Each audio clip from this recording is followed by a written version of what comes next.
I'm all about core values. I'm all about sort of knowing what's important to me and everything else. And so Yes. my military core values, if you were to cut me down the middle sort of thing, I'd be like a stick of Blackpool rock, and you would have my military core values sort of circling there.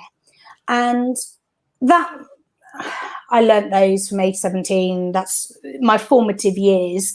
That's why I am what I am. So what are those values? Those military values? So for me, it's all about honesty, integrity, loyalty. Yes. That sort of communication, and that's all part of it.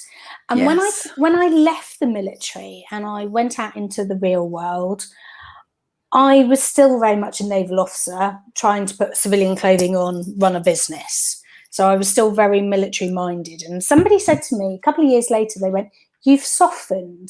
And I went, "I haven't softened. Everything that was important to me then is still important to me now.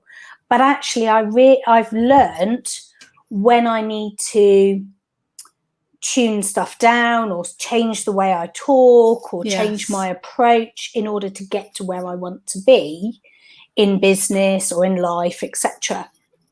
And when I first went networking, I believed that I could go networking, I'd talk about what I did, and everybody would love me and want me to be their VA.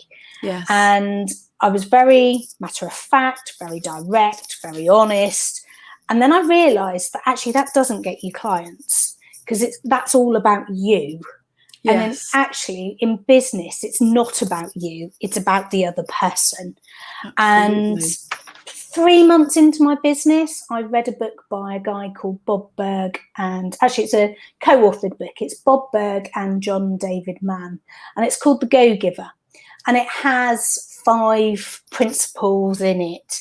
And it's all about sort of being open to receive and value and giving value and being a go-giver rather than the taker. Yes. And actually what I did is I adapted my business style to run. So I was still being true to my core values, but I realised it wasn't about me. It was about the other person.